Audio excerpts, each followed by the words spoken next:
2025 жылдың бірінші кварталында майнинг тапылқарының сандары азайып жатыр. Әр тапылқаның өзінің бірінші маусымдары аяқталды. Оны TapSwap осы 1-2 сағат бұрын ғана бірінші маусым аяқталды. Одан кейін Paps бірінші маусым аяқталды. Goblin Mines-та бір тағы да керемет жаңалықтар болып жатыр. Өзінің токендарын жарыққа шығарды, және де бұл жақта біз табыс таба аламыз жоқ, ол жайлы қазір нақтылайтын боламыз, және де бізді Sven боттан табыс тауып жатырық па, әлде бұл жоба жабылды ма, сол жайлы осы бейнероликта қазір екеуміз бірге отырып талқылайтын боламыз. Сосын досым, Telegram арна келіп қой, өйткені бұл YouTube-тан тыс ақпараттар және YouTube-тан бірінші болып шығатын ақпараттар осы именно Telegram группада. Қараңыздар, TapSwap бірінші маусым аяқтады. Көптен күттік. Негізі кейбіреулер бұл жаққа қатысты, кейбіреулер қатыспады. Менің атымнан примерно қателеспесем 200-дей адам ғана кірді. Екінші маусымды іске қосуға дайындалды. Бұл маусымды бітіріп, және де бізге әлі дропты жасамай, бірақ уже екінші маусымды қосуға бұлар асығыстықпен көрсетіп жатыр. Яғни 24 сағаттан кейін аз уақыт ішінде басталады екінші маусымы. Қазіргі уақытта платформа бірінші маусымдағы пайдаланушылардың белсенділік балансын есептеуде. Яғни біздің дропымызды есептеп, және де шотымызға лақтыратын болады. Потом ТГ 14 ақпанда болады. Сол кезде листинг басталған кезде біз өзіміздің жинаған бірінші маусымдағы дроптың ақшасын уже біз теңгеге шығарып алатын боламыз. Сондықтан бірінші маусымға кім қатысты, 14 ақпанды бәріміз бірге күтетін боламыз. И сол күні анықталатын болады. Ол кезде уже біз айта аламыз, екінші маусымға қатысамыз ба, әлде жоқ па деген сияқты. Мысалы, Хамекті екінші маусымда ешкім қатысқысы келмейді. TapSwap'та сондай бола ма, болмай ма, 14 ақпан күні нақтыланатын болады. TapSwap'тан белсенділік көрсетсең, енді 14 ақпанды күтейік. Ал TapSwap'қа қазір сәтте қатысуға бола ма деген сұрақ туындаса, иә, болады, бірақ та екінші маусымда бірақ қатысатын боласыз. Бірінші маусымда өкінішке орай үлгермей қалдыңыз. Мүмкін қуанышқа орай. Оны 14 ақпанда білетін боламыз. Екіншісі бізде Paps-тың бірінші маусымы бір ай бұрын аяқталған болатын. Әзірше листинг қашан болады, ТГ, airdrop жайлы әзірше ешқандай сөз жоқ, тек қана күтудеміз. Ол жайлы мына өзінің сайтында айтылған. Мысалы, мына жақта claim деген түймені бассақ, и мына жақта мына ожидание тұр, active check деген тұр. Осы бітеді, одан кейін next деп басамыз, и біз нақтылап уже дропымызды алатын боламыз. Пока что дропты да әлі алған жоқпыз, осыны күтіп отыр. Ортада екі терезеге назар аударыңыз. Сол жағында біз міндетті түрде жасайтын белсенділік, ал оң жақтағы енді ол өз емін еркіңіз жасауға да болады, мүмкін ол да болмайды. Бірақ та бұл енді дропқа қатысты. Яғни сіз бұл жақты жасасаңыз, дропыңыз көп алатын боласыз, ал егер жасамасаңыз, өкінішке орай аз алатын боласыздар. Қараңыздар, біріншісі бізде бұл жақта веб-сайтқа верификация өту керек, яғни өзіңіздің кошелегіңізді привязка жасау керексіздер, мына птичка болып тұрса. Екіншісі бізде 30 адам шақыру керек, немесе квест орындау керексіз. Сол кезде сізде мына жақта птичка болып тұр жаңада. Білесіздер, жаңа жыл кезінде бізде Гринч өзіміздің поинтты алып кеткен болатын, соны қайтадан обратно берген кезде оны тоже задание сәтті орындасаңыз, онда мына жақта тоже птичка болып жанып тұрады.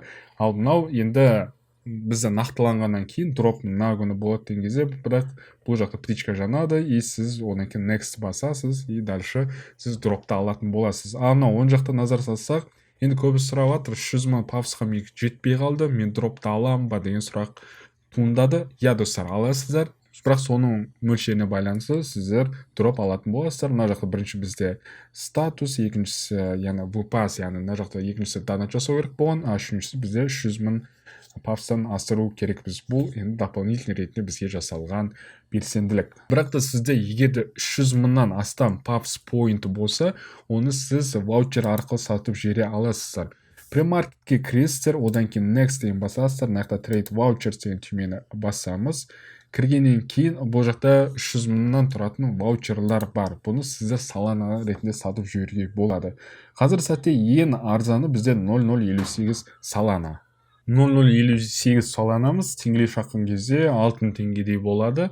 Ал 6 теңге енді сіздер осы уақытқа дейін еңбек етіп 6 теңге алғаныңыз тұрарлықты ма әлде жоқ па деген сұраққа жауап беріп, өздеріңіз шешсеңіздер болады. Ал менің ойымша ваучер сатып алып керек емес, тек қана листингті күтейік, сол листинг болған кезде мүмкін бұдан жоғары сатып алуымыз пайызы өте жоғары болып тұр, сондықтан күте тұрайық. Мүмкін Hamster Combat сияқты тоже тиын ғана беру мүмкін, енді оны бәрі уақыт тоже көрсететін болады. Листинг қашан болады, ол жайлы мен өзім Telegram группамда жаңалықтар ретінде салып отыратын боламын, сондықтан достар Telegram арнасына тіркеліп кетіңіз.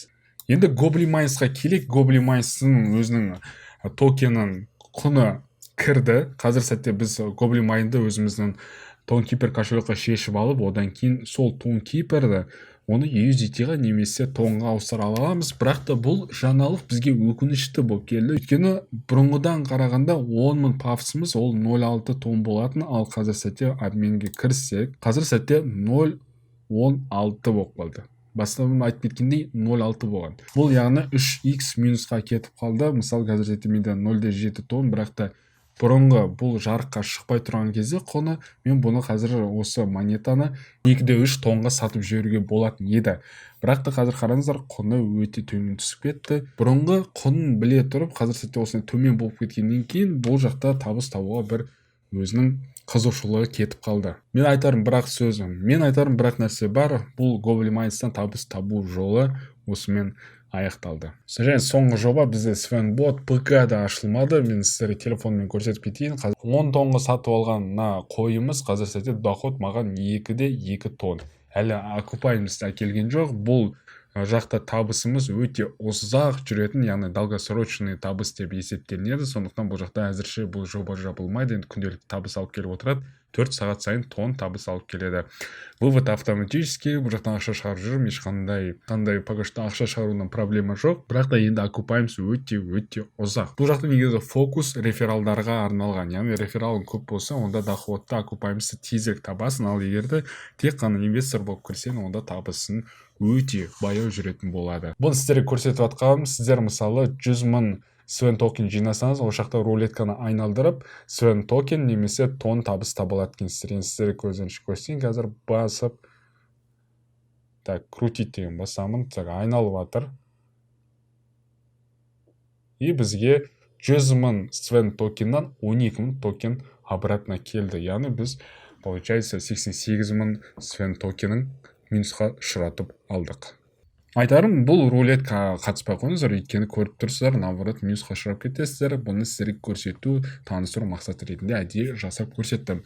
Егер де достар, сұрақтарыңыз болса, комментарий жазып кетіңіздер. Сіздермен болған Әлібек, келесі бейнероликта көріскенше.